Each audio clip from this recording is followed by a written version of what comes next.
Shalom, bendiciones, amados. Un placer saludarles y bendecirles y compartir con ustedes este momento del estudio de la paracha de la semana. Bueno, nos estamos iniciando en el estudio de la paracha y estamos muy contentos, muy gozosos de poder compartir con ustedes este momento de este estudio. La palabra está en este sistema, está determinada en 54 porciones. La palabra paracha significa porciones y paracha es porción y la parashot es porciones en plural. Y es un sistema, vamos a llamarlo así, es un plan de estudio. Es un plan de estudio, es un programa de estudio que nos permite, valga la redundancia, estudiar la escritura, estudiar la palabra.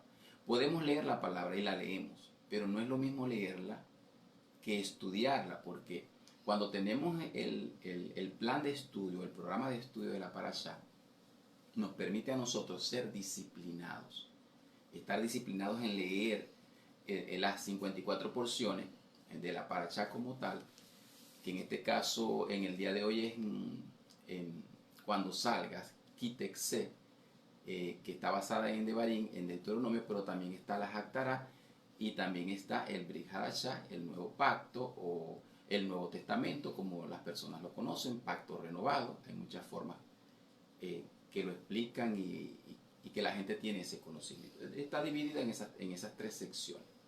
Y vamos a tratar de hacer un resumen, porque la idea es, nosotros no vamos a cubrir capítulo a capítulo, versículo a versículo, no, vamos a hacer nosotros un resumen, hacer algo más resumido, porque nuestro interés es motivarlos a ustedes al estudio, ustedes a estudiar la escritura, la palabra, o sea, que ustedes puedan entrar en la profundidad de la escritura estudiando, ser estudiantes permanentes. Entonces, bueno, ese es nuestro deseo, esa es nuestra intención. Y bueno, comencemos desde la comunidad Familias del Pacto, pues, estudiar la escritura, estudiar la palabra, estudiar la paracha. Vamos a estar saliendo exactamente los jueves a las 4 de la tarde hora de Venezuela para hacer el estudio de la paracha de la semana, la que corresponde a la semana. Además estamos haciendo las proclamas diarias basados también en la paracha. Entonces vamos a estar saliendo a las 4 de la tarde. Hoy estamos saliendo por la página de Facebook y posteriormente vamos a estar saliendo por el canal de YouTube. Entonces, bueno, comencemos entonces. Vamos a estudiar la paracha en Kitexé, que significa cuando salgas. Entonces, eso abarca, explico lo que abarca. Hay diferentes formas de agruparlo en otros textos, pero el básico siempre es la paracha como tal, en la parte de los primeros 5 libros. Abarca Deuteronomio 21 hasta el 25:10, o sea, nosotros leemos desde Deuteronomio 21 hasta el capítulo 25, versículo 19. ¿Okay? Está en la parte de la Haftará, que trabaja desde el capítulo 52:13 hasta el 54:10, hasta el 54:10, que lo podemos leer en la casa muy tranquilamente, estudiando y profundizando, porque tenemos que estudiar. Y en la parte del Brit Hadashah, vamos a tomar nosotros hoy Juan 18, 1 al 3. Esa es la parte. Hay otras formas de agrupar que colocan otros textos que también es válido. Pero nosotros hoy vamos a trabajar en la parte del Brit Hadashah, Juan 18, del 1 al 3. Esto es lo que vamos a trabajar hoy, con la parte de la parashá que corresponde a esta semana. Muy bien. Para introducirnos en la parashá, vamos a leer otro texto que no está dentro de la parashá, pero que es importante entenderlo, porque la parashá significa, la expresión de la parashá es cuando salgas. Cuando salgas, es una expresión, cuando salgas hacia dónde, cuando salgas hacia las batallas, cuando salgas a la guerra, salir. Y la expresión en el Salmo 121:8 dice, Jehová guardará tu salida y tu entrada desde ahora y para siempre. Exactamente, Él guarda nuestra salida y nuestra entrada. Gramaticalmente debería ser, Él guarda Él guarda nuestra entrada y guarda nuestra salida. Sería lo correcto, la entrada y la salida. No, porque en lo que se está hablando en el contexto es salir a la batalla. Cuando se sale a la batalla, primero se sale a la batalla y luego se regresa de la batalla. Cuando se regresa de la batalla, se entra triunfal a la ciudad, de acuerdo a la victoria que se tuvo, porque se salió a la batalla y la entrada es cuando se regresa. ¿Dónde entramos? A la ciudad, con la victoria en la mano, con los dones, con habiendo tomado al enemigo. Esa es la esencia de esta parasha. Entonces vamos a leer en Deuteronomio, vamos ahora sí, entendiendo ese contexto, de que Él bendice nuestra salida y nuestra entrada. Leemos entonces Deuteronomio. Vamos a leer unos versículos. Versículo 21. En versículos específicos, resumidos.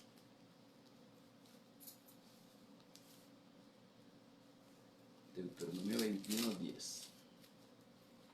Dice, cuando salieres a la guerra contra tus enemigos y Jehová tu Dios los entregare en tu mano y tomares de ellos cautivos. Fíjense el inicio del versículo. Cuando salieres a la guerra contra tus enemigos. O sea, es la salida hacia dónde? Hacia la guerra, es a la batalla. Es la batalla, es salir a. Luego que empieza el versículo 10, empieza a dar una serie de leyes, luego que se sale, que el Señor nos conlleva a salir a la batalla, a salir a la guerra, a salir a pelear sus batallas.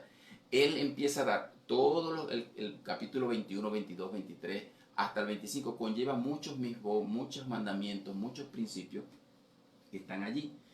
¿Qué conlleva eso? Conlleva leyes de conducta, leyes sociales, leyes laborales, matrimoniales, leyes de justicia, de rectitud. Todo lo que viene después establece todo lo que son esos principios. Leyes de rectitud, leyes familiares, leyes sobre el extranjero, leyes sobre la pureza, leyes sobre el matrimonio. Todos esos versículos empiezan a hablar de los diferentes mandamientos. Y eso lo conlleva es cuando la persona sale a la batalla. Esa batalla es principalmente un movimiento. Y cuando se sale es porque hay movimiento. ¿Qué conlleva esta parasha? Conlleva un movimiento, conlleva propósito, llamado, batalla, dirección. Porque el Señor va entregando todo esto, va entregando batalla, va entregando dirección, va entregando propósito y movimiento. Si tú sales, te tienes que mover. Si el Señor te mueve, sales, es porque Él te va a mover a la batalla. ¿Ya? Entonces, es una expresión que tiene que ver con movimiento. Y el versículo 23:9 dice así: cuando salieres a campaña contra tus enemigos, te guardarás de toda cosa mala. Fíjense, nosotros en este momento, en ayuno, en el ciclo de 24 días de ayuno, fuimos convocados a salir a batalla, en campaña. Nosotros estamos en campaña. Cuando salieres a campaña contra tus enemigos. Fíjense, es esa salida. Es esa salida. Entonces él dice, guárdate de toda cosa mala. Y empieza a dar todas las instrucciones de todas las cosas malas que se deben evitar. Por ejemplo, cuando Josué, cuando ellos salieron a la batalla contra Jai, la primera batalla la perdieron. La segunda batalla la ganaron. La primera batalla la perdieron porque tenían el manto babilónico y el lingote de oro oculto. Tenían el anatema, la maldición, dentro del campamento. Cuando nosotros salimos a la batalla tenemos que guardarnos, dice el texto, te guardarás de toda cosa mala. Tenemos que guardarlo, porque estamos en campaña. Esta palabra me gusta mucho. En campaña de batalla, en campaña de guerra. Nosotros estamos ahorita en un ayuno de 24 días como equipo y eso es tremendo. Estamos en campaña, salimos a la batalla. Y luego él bendice esa salida y entonces nosotros vamos a tener una victoria el 9 de septiembre porque vamos a entrar con lo que el Eterno nos dio en ese ayuno, por nuestros países, por nuestras naciones. Es hermoso. Entonces, tenemos, por ejemplo, Gedeón cuando salió a la batalla tenía sus hombres, 32,000, y le quedaron 300, porque el Señor fue dándole, diciéndole, estos sí, estos no, hasta que quedó solamente con 300. Los que tenían miedo, los que se iban a casar, los que estaban recién casados, los que habían comprado alguna viña, todo eso lo reguló y solamente quedó con 300 en esa campaña de batalla. El Señor, nosotros todos estamos convocados a la batalla. Unos estamos más fuertes, otros más débiles, pero todos estamos convocados a la batalla. A veces en la batalla se tiene miedo. Él le dijo, dile a ver quién tiene miedo, que el que tiene miedo se estremezca. Pero ellos vinieron a la batalla. Cuando ellos fueron convocados con miedo y todo, ellos se fueron a la batalla. Ellos iban a la batalla con miedo, pero no importa. Después el Señor lo reguló y dijo, no, que se regresen a su casa. Pero ellos con miedo y todo agarraron las armas y se fueron a la batalla, porque el Señor los había convocado. Podemos tener miedo, podemos no saber hacer algo, pero el Señor nos convocó, ahí nos vamos nosotros a la batalla. Tenemos que salir. Esta palabra, la palabra fuerte que me daba el Eterno era movimiento. Si sales, tienes que moverte, tienes que moverte. No puedes quedarte en tu casa, estamos convocados, tenemos que salir. Cuando salgas, si sales, tienes que moverte. Tenemos que movernos. Entonces, está también en el caso de Saúl, cuando fue a la batalla, cometió sus errores, porque no reguló este texto de guardarse de toda cosa mala. Entonces, es un proceso de que el Señor guarda nuestra entrada, guarda nuestra salida, nos da movimiento, nos da un llamado, nos da propósito, nos lleva a la campaña y estamos trabajando con lo que el Eterno nos ha dado. Esos capítulos son hermosos. Entonces, tenemos que uno de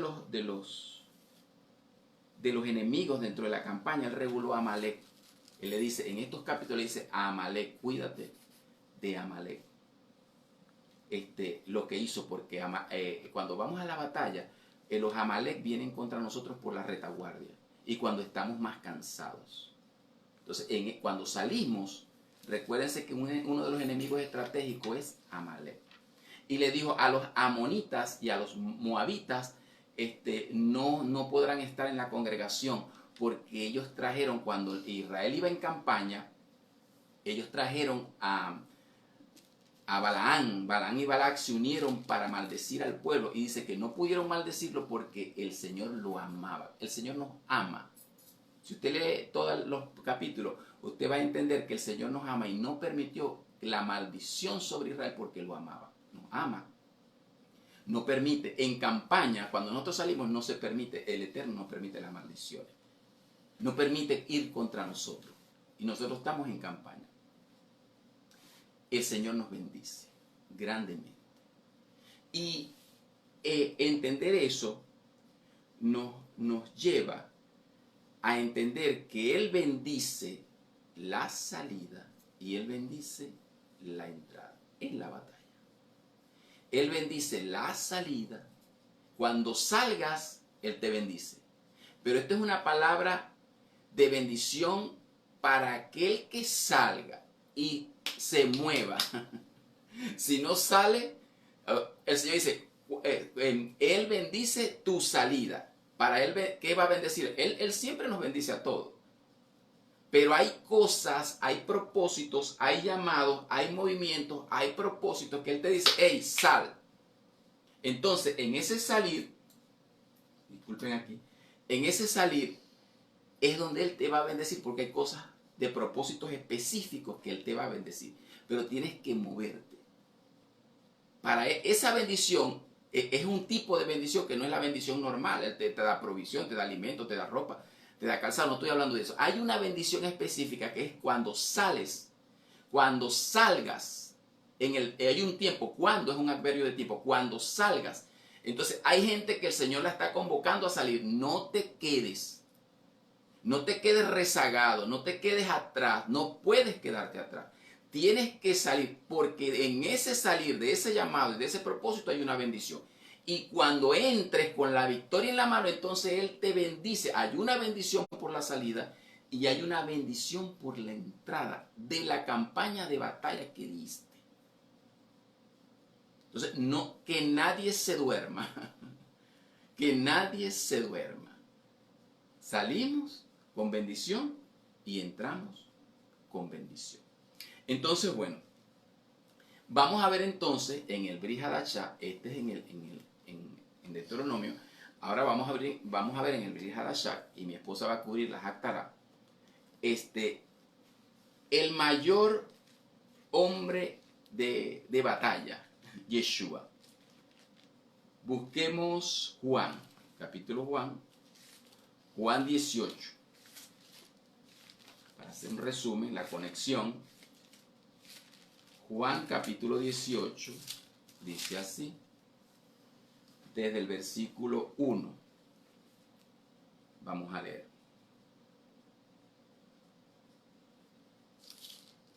Juan 18, 1:13. Dice, habiendo dicho Jesús estas cosas, salió con sus discípulos. Fíjense que ahí está la misma palabra, salir. Salió con sus discípulos al otro lado del torrente de Cedrón, donde había un huerto, en el cual entró con sus discípulos, y también Judas, el que le entregaba. Conocía aquel lugar porque muchas veces Jesús se había reunido con sus discípulos. Judas, pues, tomando una compañía de soldados y alguaciles de los principales sacerdotes y de los fariseos, fue allí con linternas, antorchas y con armas.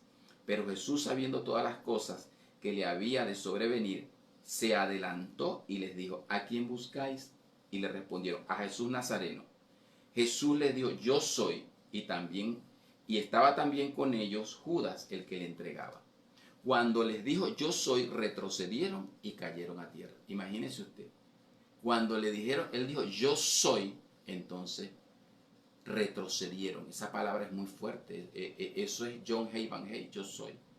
El nombre de él. ¿Quién puede detener ese nombre? Dice, volvió pues a preguntarle, ¿qué buscáis? Y ellos dijeron, a Jesús Nazareno. Respondió Jesús, os he dicho que yo soy, pues si me buscáis a mí, dejad ir a esto. Para que se cumpliese aquello que había dicho, de los que me diste, no perdí ninguno. Entonces Simón Pedro, que tenía una espada, la desenvainó e hirió al siervo del sumo sacerdote y le cortó la oreja derecha. Y el siervo se llamaba Malco. Y Jesús entonces dijo a Pedro, mete tu espada en la vaina, la copa que el Padre me ha dado, ¿no la he de beber? Entonces la compañía de soldados, el tribuno y los alguaciles y de los judíos prendieron a Jesús y le ataron. Y le llevaron primeramente a Anás, porque era suegro de Caifás, que era el sumo sacerdote de aquel año. Era Caifás el que había dado el consejo a los judíos de que convenía que un solo hombre muriese por el pueblo. Cuando Yeshua nace, cuando Yeshua entra al ministerio, él sale del eterno, su salida entra al ministerio, nace en este mundo, se hace carne, se hace verbo y entra en la campaña, en la batalla más grande que se iba a dar por la humanidad. Él sale a dar la batalla y el Señor bendice esa salida. Él bendice esa salida. En este momento es cuando lo van a apresar, después lo crucifican. Vemos todo ese proceso de golpe de los amalecitas contra Yeshua, siempre buscando cómo atacarlo por la retaguardia para destruirlo. Él estaba en plena campaña de batalla, de salida, de luchar por lo que se le había determinado y la voluntad del Eterno. Y eso levantaba celo, eso levantaba guerra, eso levantaba batalla, eso levantaba malecitas que venían por detrás, que venían por la retaguardia. Eso levantaba, cuando sales a la batalla, se levantan muchas cosas. Cuando sales a la batalla, se van a levantar muchas cosas. ¿Quién salía a la batalla? ¿Quién peleaba las batallas por Israel? Cuando el Señor establece rey, lo establece a Saúl. Y Saúl pelea las batallas. Luego el Señor en la transición trae a David. Y David pelea, dice que él lo amaba. Saúl amaba a David. ¿Saben por qué Saúl amaba a David? Dice, porque él entraba, salía y entraba a dar las batallas por Israel. Y lo amaba porque traía las victorias. Y entonces, en medio de esas batallas de entradas y salidas, él se aclamó a David de esta forma: Saúl mató a miles y David a 10.000. Cuando él entraba a la ciudad con la victoria, la gente lo aclamaba y le decía: Saúl mató a miles y David a 10.000. Y eso despertó el celo y la envidia de Saúl sobre David. ¿Y qué quería? Matarlo. Ese es el mismo principio para Yeshua. Lo odiaban hasta matarlo. ¿Por qué? Porque él estaba dando las batallas del Eterno. Y estaba conquistando y entraba a las ciudades con la victoria del Eterno en las manos. Salía a la campaña y entraba con las victorias. Salió del Eterno. Pero ¿a dónde fue su entrada? ¿Dónde fue su salida? Del Eterno. Llegó a la tierra. Emanó de Dios. Se hizo hombre, se hizo verbo. Fue la salida. Cuando entró, cuando él muere, resucita. Dice que él, en ese texto es Hebreos 9:12. Hebreos 9:12 dice que él entró. Esa fue su entrada. ¿A dónde entró él? Después de haber ganado la victoria, ¿dónde entró Yeshua? ¿Dónde bendijo el Señor su salida y dónde bendijo el Señor su entrada? ¿En dónde entró? Entró en el mismo trono del Eterno con su propia sangre por nosotros y venció. Qué maravilloso momento, ¿verdad? Que el Eterno entró con su propia sangre. Yo me imagino los ángeles, los vítores, como le hacían a David. David mató a 10.000. Todo lo que el Eterno conquistó, todo lo que Yeshua conquistó. Los vítores del rey entrando con la victoria en la mano. Pero ya no hay Saúles con celo, ya no los hay. En ese momento ya ahí no había Saúles con celo, porque eso estaba en una dimensión distinta. Los celos, los odios de los amonitas, de los gabaonitas, de los amalek, cuando nosotros estamos en batalla, es en esta dimensión humana. Ellos lo traen del mundo espiritual, pero no lo pueden manifestar allá. Tienen que manifestar gente humana aquí para enviarnos, como dice el Salmo, palabras de odio. Pero nosotros vencemos con el Eterno. Nosotros salimos a dar campaña con la bendición del Eterno y entramos con la bendición del Eterno porque Él ya lo ganó todo por nosotros. Él entró y esa entrada está bendita y no puede ser revocada la bendición, ni hay maldición ni agüero contra su pueblo y por supuesto contra él. Ni en la entrada y en la salida. Así que muévete, ten movimiento, ten propósito de batalla, llamado, batalla, dirección del Eterno. No te quedes atrás. Tenemos que alinearnos, tenemos que actualizarnos en lo que el Eterno está haciendo. Porque el Eterno es maravilloso de las batallas y de las victorias y de las campañas que nos va a dar. Y nos llama a salir a batalla. Y salir implica, te lo repito, movimiento. Muévete. Muévete porque en la salida hay una bendición y en la entrada hay una bendición. Pero esa bendición de entrada y salida tiene que ver con un propósito específico, de encomiendas específicas que Él te entrega a ti de acuerdo a tu llamado. No estamos hablando de una bendición humana de ropa, calzado, comida. Él es bueno y nos entrega todo eso.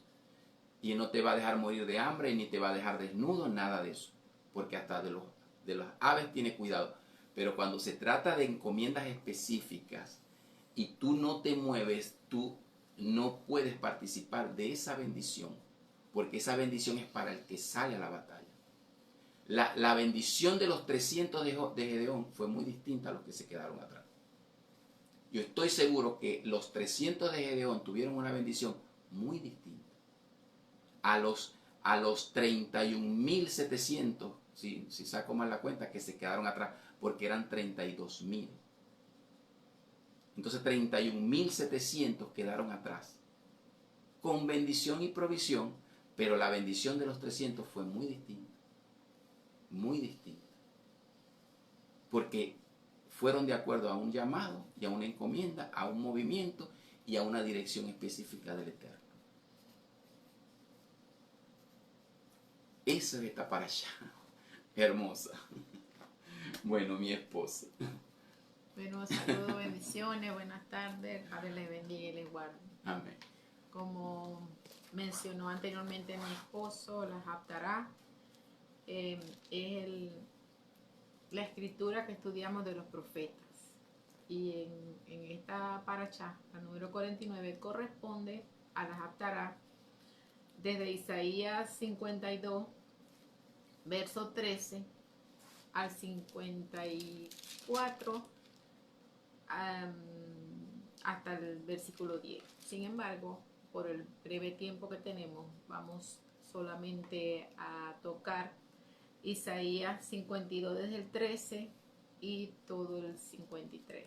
Vamos a hablar de Yeshua, vamos a hablar de ese siervo sufriente y de esa obra maravillosa que es tan importante que nosotros tengamos entendimiento y comprendamos, porque esta es la base de todo lo que nosotros, de todo este propósito que el Señor ha tenido con la humanidad desde el principio, desde Abraham, cuando leemos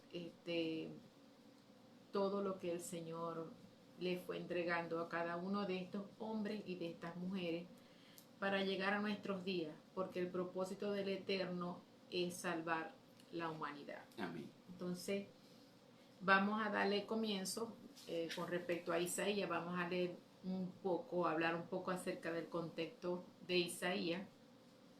Repito que Isaías fue uno de los profetas del antiguo pacto. Y él profetizó tanto al reino del sur como al reino del norte. Es importante que tengamos un poquito de entendimiento acerca del pueblo de Israel, que el reino que el Señor les había entregado a David, luego pasó en manos de Salomón. Salomón se desvió de los estatutos y de los mandamientos que el Eterno le entregaba a los reyes en ese momento. Y por causa de ese pecado, ese reino fue dividido en el reino del sur y el reino del norte. El reino del sur, que estaba compuesto por 2 tribus, que es Judá, y el reino del norte, que son las 10 tribus, que es el resto de las tribus que hoy en día el Israel que está disperso, y el Israel que el Señor está haciendo un llamado nuevamente a regresar a casa, que es Efraín. En ese momento, Asiria ya había tomado cautivo a Israel, e Israel estaba siendo gobernado por Jeroboam, que había caído en las prácticas del culto pagano. El mismo Jeroboam, él promovió cambió fiestas que él mismo quitó las fiestas que el Señor había instituido para el pueblo, le había entregado esas convocatorias, e hizo que Israel adorara a otros dioses. Cayeron en el culto pagano. Judá estaba haciendo en ese tiempo, estaba bajo el gobierno, estaba Usía, Jotán, Ezequías. Ellos habían mantenido cierta fidelidad, pero una fidelidad un poco ortodoxa, religiosa, y habían caído, habían tenido una declinación en la parte espiritual y moral, que ellos estaban tolerando en algunos lugares que se adoraran otros ídolos, estaban cayendo en el paganismo dentro de otros pecados. El libro de Isaías fue escrito 700 años aproximadamente antes de que Jesús naciera. O sea que Isaías tuvo una visión de lo que iba a ocurrir con este sacrificio, con la obra redentora de Yeshua HaMashiach y el propósito del Eterno en este sufrimiento, en que Él entregara su vida en expiación, entregara su vida en sacrificio por todos nosotros, por la humanidad. Describe allí la venida de Yeshua, el sufrimiento que Él tuvo que soportar con el fin de pagar nuestros pecados de la humanidad, y describe el despertar de Israel a Yeshua. Este entendimiento es muy importante. Entonces comenzamos a ir mencionando algunos versículos, y los vamos a ir más o menos explicando brevemente porque el tiempo corre. Comenzamos con el siervo que llevó sobre sí el pecado. Isaías 52, del versículo 13 dice: He aquí que mi siervo será prosperado, será engrandecido y exaltado, será puesto muy en alto. ¿Cómo se asombraron de ti muchos? De tal manera fue desfigurado de los hombres su parecer, su hermosura más que el de los hijos de los hombres. Así asombrará él a muchas naciones, los reyes cerrarán ante él su boca, porque verán lo que nunca le fue contado y entenderán lo que nunca habían oído. Y vemos desde el versículo 13, donde empieza a describir que su siervo, hablando de Yeshua, él iba a ser engrandecido.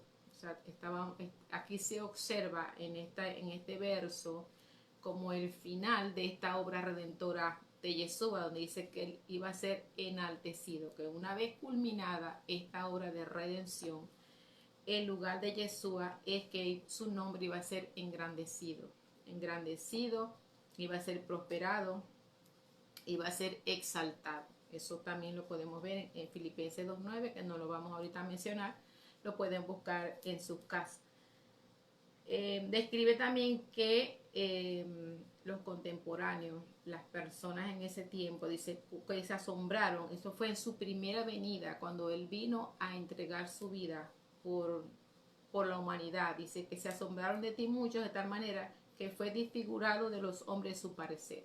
O sea que los rasgos humanos, fue tanto el sacrificio, fue tanto el sufrimiento, el maltrato al cual fue sometido, que dice que los rasgos humanos de él desaparecieron de su rostro. Dice que hizo hermosura más que la de los hijos de los hombres. O sea que completamente podemos ver cómo su rostro y cómo su cuerpo fue completamente desfigurado. Fue sometido a mucho maltrato, fue sometido a un sacrificio muy fuerte, donde dice que se asombraron, o sea que ellos se espantaron de ver una campaña fuerte, cómo le quedó el rostro a él, de cómo quedó desfigurado de él su parecer. O sea que no quedó como hinchado. Me imagino yo que fue demasiado el golpe y como ensangrentado, porque con esos látigos que él le dieron y con los golpes que le dieron, fue un sufrimiento muy fuerte. Dice que así como ellos se asombraron, dice que aquí habla de su segunda venida, así se asombrarán de él muchas naciones. Los reyes cerrarán ante él su boca, porque verán lo que nunca le fue contado y entenderán lo que jamás habían oído. ¿Por qué jamás habían oído? Porque en ellos había estupor, no querían escuchar, no querían ver. Y por eso pero en su segunda venida, el Señor va a permitir que este estupor sean quitado de sus oídos y también de sus ojos, y que van a poder entender este sacrificio y esta segunda venida. Dice que todo ojo le verá, o sea que de toda nación él será visto. Luego en el capítulo, en el 53, el primer versículo dice: ¿Quién ha creído a nuestro anuncio y sobre quién se ha manifestado el brazo de Jehová? O sea, ¿quién ha creído? Y sigue diciendo, voy a leer el primero y el dos juntos para más o menos ir explicando. Dice: subirá cual renuevo delante de él, como raíz de tierra seca, no hay parecer en él, ni hermosura le veremos, más sin atractivo para que le deseemos. Dice, ¿quién ha creído a nuestro anuncio? ¿Cuál era la comisión de Yeshua? Dice que él subió, él creció como un renuevo delante del Señor, como una raíz en una tierra seca. ¿Cómo es una raíz en una tierra seca? Cuando vemos una raíz en una tierra seca, y aquí nos vas describiendo más adelante, dice, no hay parecer en él. O sea que esa raíz tenía un aspecto completamente, ese retoño tenía un aspecto completamente débil, era no había hermosura. Entonces dice que lo compara, es como una raíz. Dice que ese atractivo y sin atractivo para que le deseemos. O sea, en él no había nada que pudiera atraer para que la persona pudiera creer. Entonces dice, ¿en quién ha creído a nuestro anuncio y sobre quién se ha manifestado el brazo? Sobre a quién se le ha revelado ese poder del Eterno. Entonces dice que no habían las condiciones físicas de los ojos de poder ver algo en el cual poder creer de lo que se nos estaba diciendo, de lo que se nos estaba anunciando en ese momento. Era algo como que contradictorio. ¿Por qué? Porque generalmente los hombres ponemos nuestra atención en lo que nosotros vemos, no lo que está más allá, sino lo que nosotros visualizamos con nuestros ojos físicos, en lo externo. Y eso es lo que está describiendo aquí este verso 1 y este verso 2. Dice el verso 3, dice: despreciado, desechado entre los hombres, varón de dolores, experimentado en quebranto, y como que escondimos de él el rostro, fue menospreciado y no lo estimamos. O sea que para el hombre, para la humanidad, él no tenía ningún valor, fue completamente despreciado. Él fue experimentado en quebranto, esa muerte que él experimentó, la humanidad escondió del rostro. O sea, fue completamente menospreciado por el ser humano, no tuvo el valor. Dice que no lo estimamos. ¿Y qué fue lo que realmente estaba ocurriendo en ese momento cuando él entrega su vida? Dice que ciertamente él llevó nuestras enfermedades y sufrió nuestros dolores, y nosotros le tuvimos por aceptado, por herido de Dios y abatido. Verdaderamente él le estaba cargando sobre su propio cuerpo nuestras enfermedades y también nuestras dolencias. O sea que eso fue un momento. Imagínense cuando tenemos solamente las enfermedades en nuestros propios cuerpos.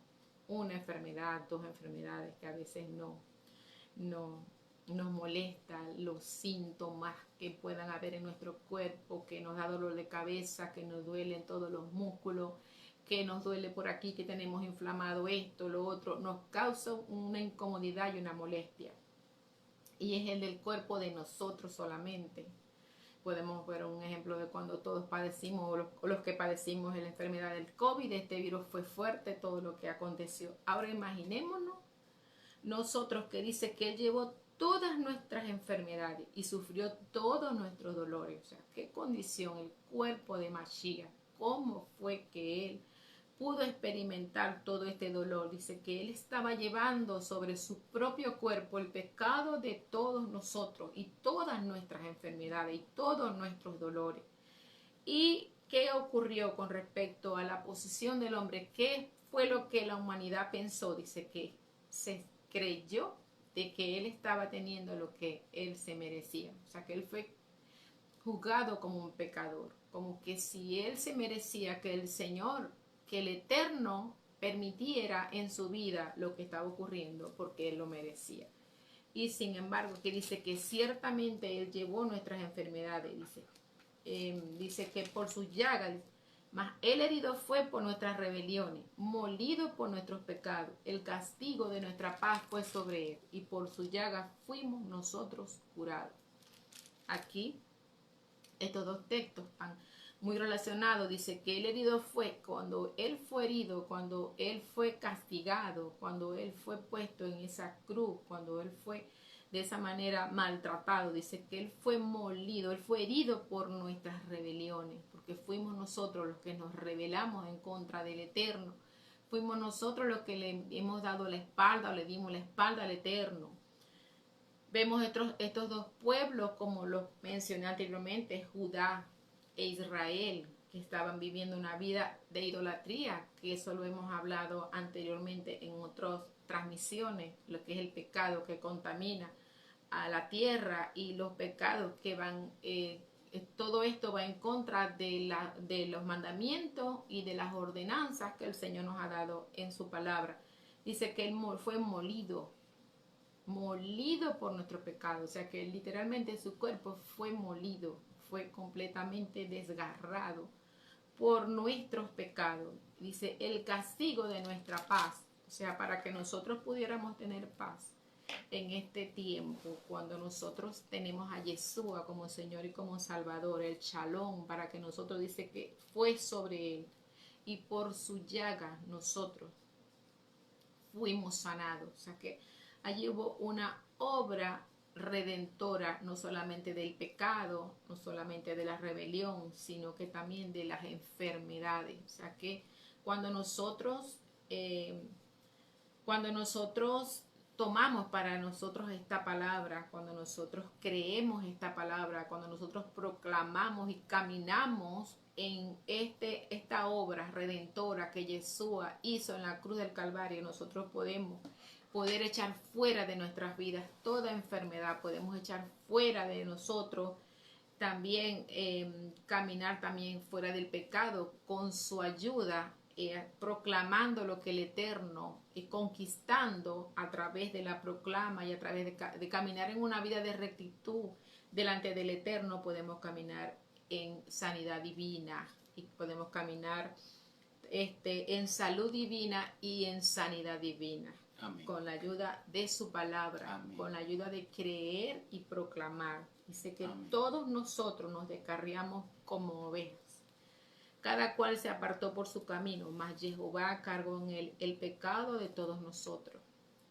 Cuando vemos las características de la oveja tiene, la visión de ella es corta y también se pierde rápidamente de dirección. Cuando no está siendo guiada por el pastor, ella tiende a perderse. Y si acá está hablando de una vida que está de espaldas al Señor, que está descarriado, que está perdido, que la palabra descarriar es perderse.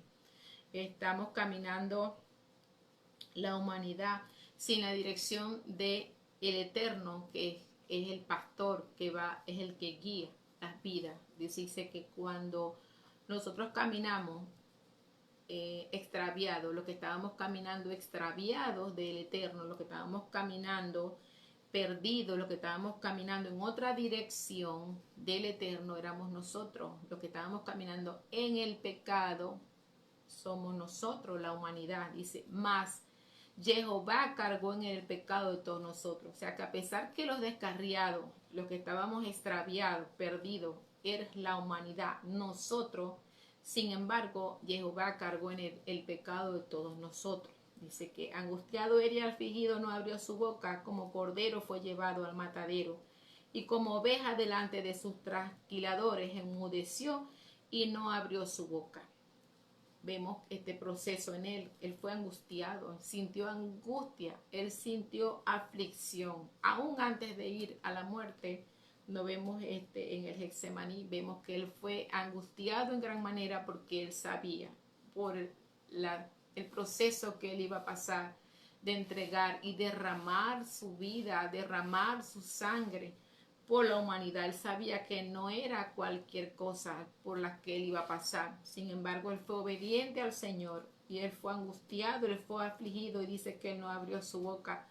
Dice, como cordero fue llevado al matadero.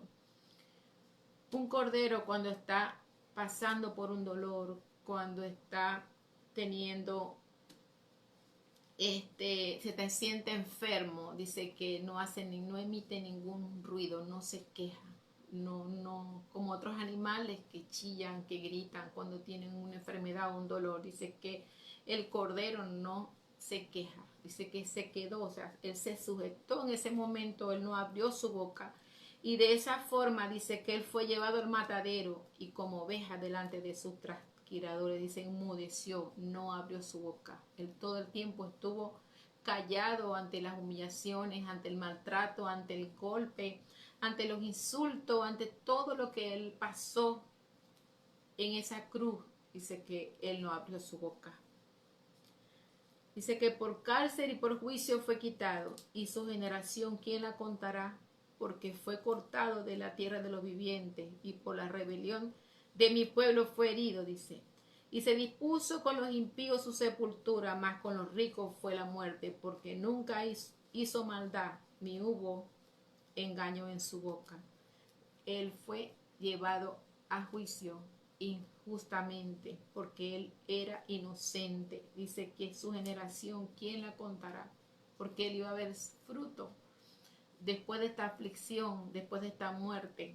Dice que su generación, él fue cortado, no tuvo una familia, no tuvo hijos físicos, pero más adelante vemos, dice que iba a ver el fruto de esa aflicción de su alma, que son los redimidos de todos los que hemos creído, todos los que hemos creído y todos los que serán alcanzados también por este sacrificio que él hizo en la cruz del Calvario. Entonces, él fue llevado injustamente a la cárcel, él fue llevado injustamente a juicio, dice, porque él fue cortado de la tierra de los vivientes, o sea que él murió antes de lo que la persona en la humanidad puede morir, que son los 70, que son los 80, dice que él murió, él fue cortado. Dice que fue cortado porque de la tierra de los vivientes por la rebelión de mi pueblo, por la rebelión del pueblo de Israel, por la rebelión del pueblo de Judá, por la rebelión de la humanidad. Él fue cortado, dice. Dice, se dispuso con los impíos su sepultura. Él murió allí en la cruz.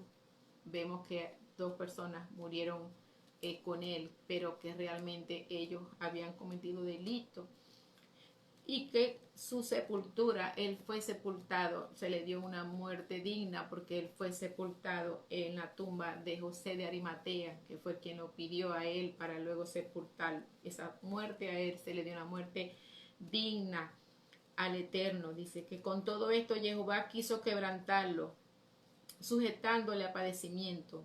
Cuando haya puesto su vida en expiación por el pecado, verá linaje. De esos que me refería. Amén. ¿Cuál es ese linaje? Los redimidos, todos los que han sido comprados por su sangre, porque él derramó su sangre para redimir, que es ese linaje que el Eterno dice que él vería ese linaje.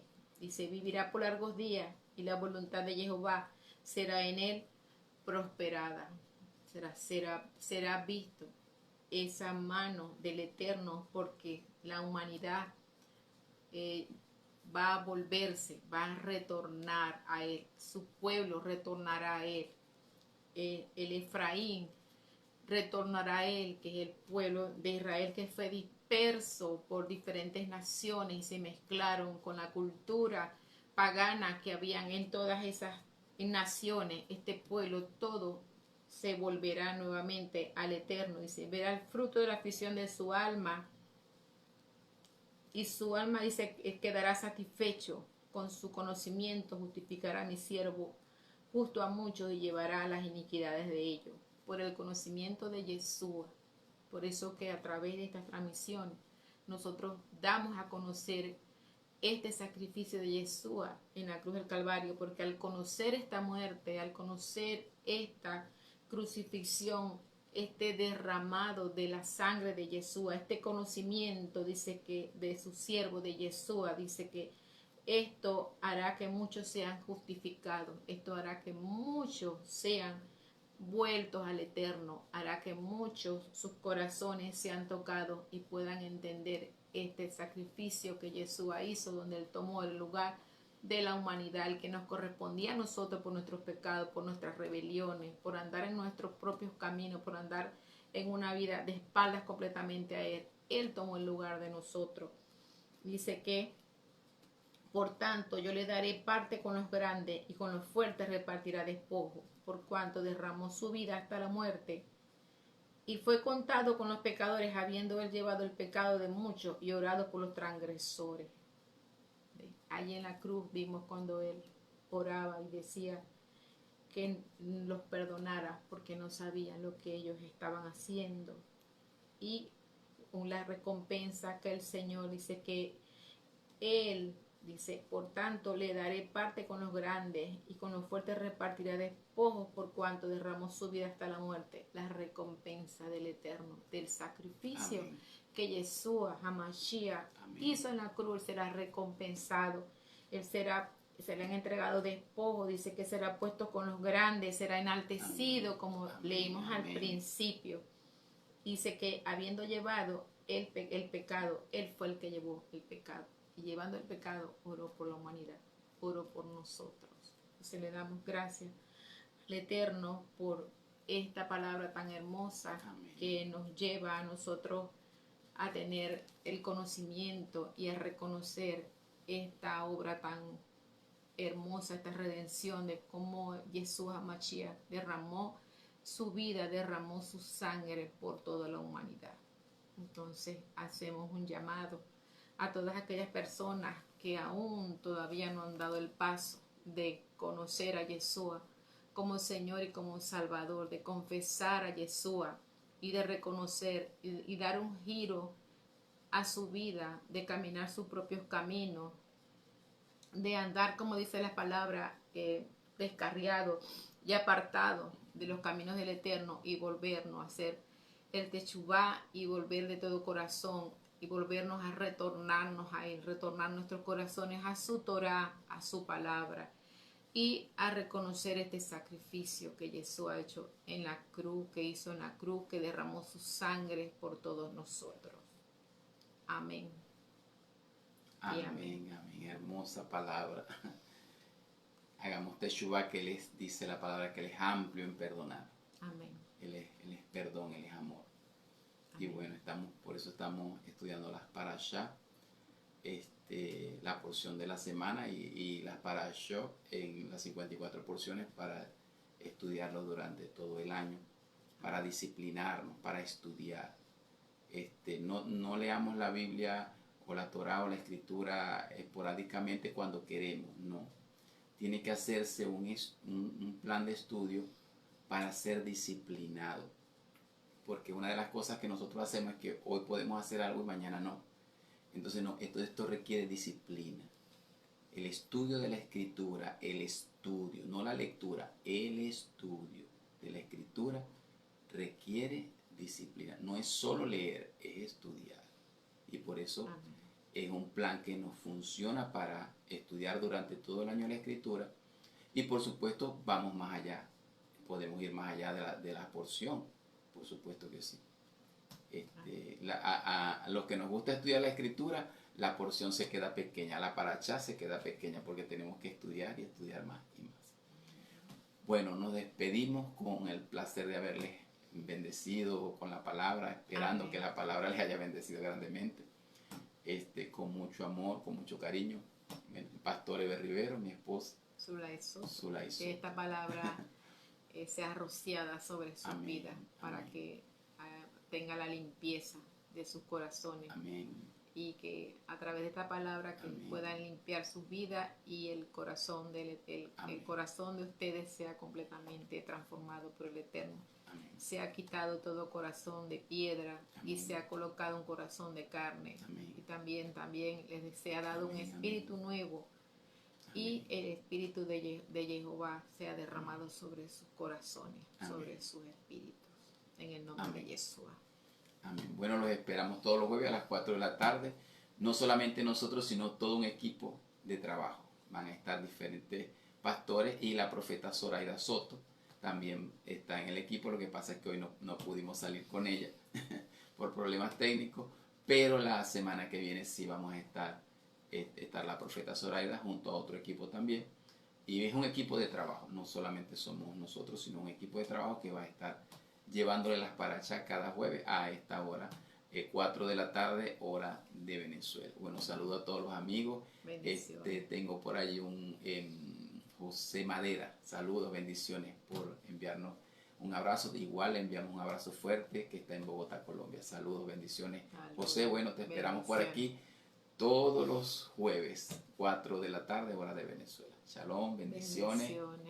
Hasta pronto.